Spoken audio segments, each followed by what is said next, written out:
पर्वतराज हिमाचल तुरंत घर आए और उन्होंने सब पर्वतों और सरोवरों को बुलाया।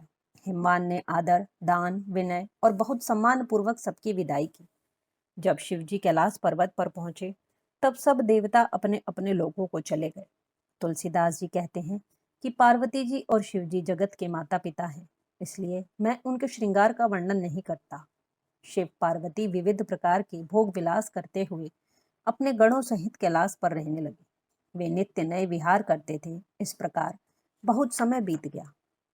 तब 6 मुख वाले पुत्र स्वामी कार्तिक का जन्म हुआ, जिन्होंने बड़े होने पर युद्ध में तारकासुर को मारा। वेद शास्त्र और पुराणों में स्वामी कार्तिक के जन्म की कथा प्रसिद्ध है और सारा जगत उसे जानता है। षडानन के जन्म, कर्म, प्रताप और महान पुरुषार्थ को सारा जगत जानता है। इसलिए मैंने वृषकेतु शिवजी के पुत्र का चरित्र संक्षेप में ही कहा है। शिव पार्वती के विवाह की इस कथा को जो स्त्री पुरुष कहेंगे और गाएंगे, वे कल्याण के कार्यों और विवाह आदि मंगलों में सदा सुख पावेंगे। गिरिजापति महादेव जी का चरित्र समुद्र के समान अपार है, उसका पार वेद भी नहीं पाते। तब अत्यंत मंदबुद्धि और गंवार तुलसीदास उसका वर्णन कैसे कर सकता है। शिव जी के रसीले और सुहावने चरित्र को सुनकर मुनि भरद्वाज जी ने बहुत ही सुख पाया। कथा सुनने की उनकी लालसा बहुत बढ़ गई। नेत्रों में जल भर आया तथा रोमावली खड़ी हो गई। वे प्रेम में मुग्ध हो गए। मुख से वाणी नहीं निकलती। उनकी यह दशा देखकर ज्ञानी मुनि याज्ञवल्क बहुत प्रसन्न हुए और बोले, हे मुनीश, आहा, तुम्हारा जन्म धन्य है। तुमको गौरीपति शिवजी प्राणों के समान प्रिय हैं। शिवजी के चरण कमलों में जिनकी प्रीति नहीं है, वे श्री रामचंद्र जी को स्वप्न में भी कुछ नहीं लगते। विश्वनाथ श्री शिवजी के चरणों में निष्कपट विशुद्ध प्रेम होना यही राम भक्त का लक्षण है। शिवजी के समान रघुनाथ जी की भक्ति का व्रत धारण करने वाला कौन है, जिन्होंने बिना ही पाप के सती जैसी स्त्री को त्याग दिया और प्रतिज्ञा करके श्री रघुनाथ जी की भक्ति को दिखा दिया। हे भाई, श्री रामचंद्र जी को शिवजी के समान और कौन प्यारा है। मैंने पहले ही शिवजी का चरित्र कहकर तुम्हारा भेद समझ लिया। तुम श्री रामचंद्र जी के पवित्र सेवक हो और समस्त दोषों से रहित हो। मैंने तुम्हारा गुण और शील जान लिया। अब मैं श्री रघुनाथ जी की लीला कहता हूँ, सुनो। हे मुनि, सुनो। आज तुम्हारे मिलने से मेरे मन में जो आनंद हुआ है, वह कहा नहीं जा सकता।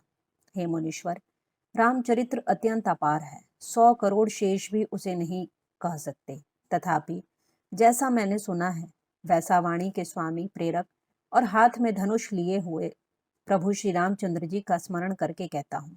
सरस्वती जी कठपुतली के समान हैं और अंतर्यामी स्वामी श्री रामचंद्र जी सूत पकड़कर कठपुतली को नचाने वाले सूत्रधार हैं। अपना भक्त जानकर जिस कवि पर वे कृपा करते हैं, उसके हृदय रूपी आंगन में सरस्वती को वे नचाया करते हैं। उन्हीं कृपालु श्री रघुनाथ जी को मैं प्रणाम करता हूँ और उन्हीं के निर्मल गुणों की कथा कहता हूँ। कैलाश पर्वतों में श्रेष्ठ और बहुत ही रमणीय है, जहाँ शिव पार्वती जी सदा निवास करते हैं। सिद्ध, तपस्वी, योगीगण, देवता, किन्नर और मुनियों के समूह उस पर्वत पर रहते हैं। वे सब बड़े पुण्यात्मा हैं और आनंद कंद श्री महादेव जी की सेवा करते हैं। जो भगवान विष्णु और महादेव जी से विमुख हैं और जिनकी धर्म में प्रीति नहीं है, वे लोग स्वप्न में भी वहां नहीं जा सकते। उस पर्वत पर एक विशाल बरगद का पेड़ है, जो नित्य नवीन और सब काल 6 ऋतुओं में सुंदर रहता है। वहां तीनों प्रकार की शीतल, मंद और सुगंध वायु बहती रहती है और उसकी छाया बड़ी ठंडी रहती है। वह शिवजी के विश्राम करने का वृक्ष है, जिसे वेदों ने गाया है। एक बार प्रभु श्री शिवजी उस वृक्ष के नीचे गए और उसे देखकर उनके हृदय में बहुत आनंद हुआ। अपने हाथ से बागंबर बिछाकर कृपालु शिवजी स्वभाव से ही बिना किसी खास प्रयोजन के वहां बैठ गए। कुंद के पुष्प, चंद्रमा और शंख के समान उनका गौर शरीर था। बड़ी लंबी भुजाएं थीं और वे मुनियों के से वलकल वस्त्र धारण किए हुए थे। उनके चरण नए पूर्ण रूप से खिले हुए लाल कमल के समान थे। नखों की ज्योति भक्तों के हृदय का अंधकार करने वाली थी। सांप और भस्म ही उनके भूषण थे और उन त्रिपुरासुर के शत्रु शिवजी का मुख शरद पूर्णिमा के चंद्रमा की शोभा को भी हरने वाला, फीकी करने वाला था।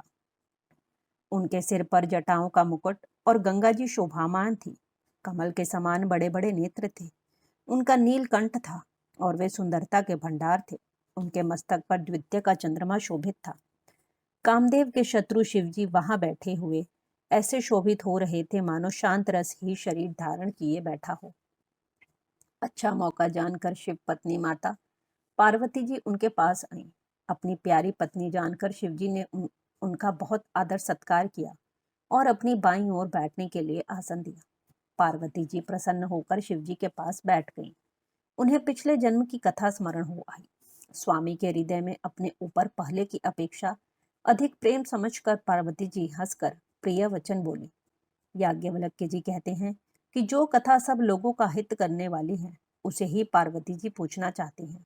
पार्वती जी ने कहा, हे संसार के स्वामी, हे मेरे नाथ, हे त्रिपुरासुर का वध करने वाले, आपकी महिमा तीनों लोकों में विख्यात है। चर, अचर, नाग, मनुष्य और देवता सभी आपके चरण कमलों की सेवा करते हैं। हे प्रभु, आप समर्थ, सर्वज्ञ और कल्याण स्वरूप हैं। सब कलाओं और गुणों के निधान हैं और योग, ज्ञान तथा वैराग्य के भंडार हैं। आपका नाम शरणागतों के लिए कल्पवृक्ष है। हे सुख की राशि, यदि आप मुझ पर प्रसन्न हैं और सचमुच मुझे अपनी दासी या अपनी सच्ची दासी जानते हैं तो हे प्रभु, आप श्री रघुनाथ जी की नाना प्रकार की कथा कहकर मेरा अज्ञान दूर कीजिए। जिसका घर कल्पवृक्ष के नीचे हो वह भला दरिद्रता से उत्पन्न दुख को क्यों सहेगा। हे शशि भूषण, हे नाथ, हृदय में ऐसा विचार कर मेरी बुद्धि के भारी भ्रम को दूर कीजिए। हे प्रभु, जो परमार्थ तत्व ब्रह्म के ज्ञाता और वक्ता मुनि हैं, वे श्री रामचंद्र जी को अनादि ब्रह्म कहते हैं और शेष सरस्वती, वेद और पुराण सभी श्री रघुनाथ जी का गुण गाते हैं। और हे कामदेव के शत्रु, आप भी दिन रात आदर पूर्वक राम राम जपते रहते हैं। ये राम वही अयोध्या के राजा के पुत्र हैं या अजन्मा, निर्गुण और अगोचर कोई और राम है। यदि वे राजपुत्र हैं तो ब्रह्म कैसे, और यदि ब्रह्म है तो स्त्री के विरह में उनकी मति बावली कैसे हो गई। इधर उनके ऐसे चरित्र देखकर और उधर उनकी महिमा सुनकर मेरी बुद्धि अत्यंत चकरा रही है। यदि इच्छा रहित, व्यापक, समर्थ ब्रह्म कोई और है तो हे नाथ, मुझे उसे समझा कर कहिए। मुझे नादान समझकर मन में क्रोध न लाइए। जिस तरह मेरा मोह दूर हो वही कीजिए। मैंने पिछले जन्म में वन में श्री राम जी की प्रभुता देखी थी, परंतु अत्यंत भयभीत होने के कारण मैंने वह बात आपको सुनाई नहीं। तो भी मेरे मलिन मन को बोध न हुआ। उसका फल भी मैंने अच्छी तरह पा लिया। अब भी मेरे मन में कुछ संदेह है। आप कृपा कीजिए, मैं हाथ जोड़कर विनती करती हूँ। हे प्रभु, आपने उस समय मुझे बहुत तरह से समझाया था, फिर भी मेरा संदेह नहीं गया। हे नाथ, यह सोचकर मुझ पर क्रोध न कीजिए। मुझे अब पहले जैसा मोह नहीं है। अब तो मेरे मन में राम कथा सुनने की रुचि है। हे शेषनाग को अलंकार रूप में धारण करने वाले देवताओं के नाथ, आप श्री रामचंद्र जी के गुणों की पवित्र कथा कहिए। मैं पृथ्वी पर सिर टेक कर आपके चरणों की वंदना करती हूँ और हाथ जोड़कर विनती करती हूँ। आप देवों के सिद्धांत को निचोड़कर श्री रघुनाथ जी का निर्मल यश वर्णन कीजिए। यद्यपि स्त्री होने के कारण मैं उसे सुनने की अधिकारिणी नहीं हूँ, तथापि मैं मन, वचन और कर्म से आपकी दासी हूँ। संत लोग जहाँ अर्थ अधिकारी पाते हैं, वहाँ गूढ़ तत्व भी उससे नहीं छिपाते। हे देवताओं के स्वामी, मैं बहुत ही दीनता से पूछती हूँ, आप मुझ पर दया करके श्री रघुनाथ जी की कथा कहिए। पहले तो वह कारण विचार कर बतलाइए जिससे निर्गुण ब्रह्म सगुण रूप धारण करता है। फिर हे प्रभु, श्री रामचंद्र जी के अवतार जन्म की कथा कहिए तथा उनका उदार बाल चरित्र कहिए। फिर जिस प्रकार उन्होंने श्री जानकी जी से विवाह किया वह कथा कहिए, और फिर वह बतलाइए कि उन्होंने जो राज्य छोड़ा वह किस दोष से। हे नाथ, फिर उन्होंने वन में रहकर जो अपार चरित्र किए तथा जिस तरह रावण को मारा वह कहिए।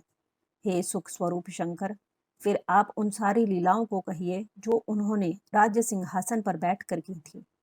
हे कृपाधाम, फिर वह अद्भुत चरित्र कहिए जो श्री रामचंद्र जी ने किया। वे रघुकुल शिरोमणि प्रजा सहित किस प्रकार अपने धाम को गए। हे प्रभु, फिर आप उस तत्व को समझा कर कहिए जिसकी अनुभूति में ज्ञानी मुनिगण सदा मग्न रहते हैं। और फिर भक्ति, ज्ञान, विज्ञान और वैराग्य का विभाग सहित वर्णन कीजिए। इसके सिवा श्री रामचंद्र जी के और भी जो अनेक रहस्य छिपे हुए भाव अथवा चरित्र हैं, उनको कहिए। हे नाथ, आपका ज्ञान अत्यंत निर्मल है। हे प्रभु, जो बात मैंने न भी पूछी हो, हे दयालु, उसे भी आप छिपा न रखिएगा। वेदों ने आपको तीनों लोकों का गुरु कहा है। दूसरे पामर जीव इस रहस्य को क्या जाने। पार्वती जी के सहज, सुंदर और छल रहित सरल प्रश्न सुनकर शिव जी के मन को बहुत अच्छे लगे। श्री महादेव जी के हृदय में सारे रामचरित्र आ गए। प्रेम के मारे उनका शरीर पुलकित हो गया और नेत्रों में झल भर आया। श्री रघुनाथ जी का रूप उनके हृदय में आ गया, जिससे स्वयं परमानंद स्वरूप शिव जी ने भी अपार सुख पाया। शिव जी 2 घड़ी तक ध्यान के रस आनंद में डूबे रहे। फिर उन्होंने मन को बाहर खींचा और तब वे प्रसन्न होकर श्री रघुनाथ जी का चरित्र वर्णन करने लगे।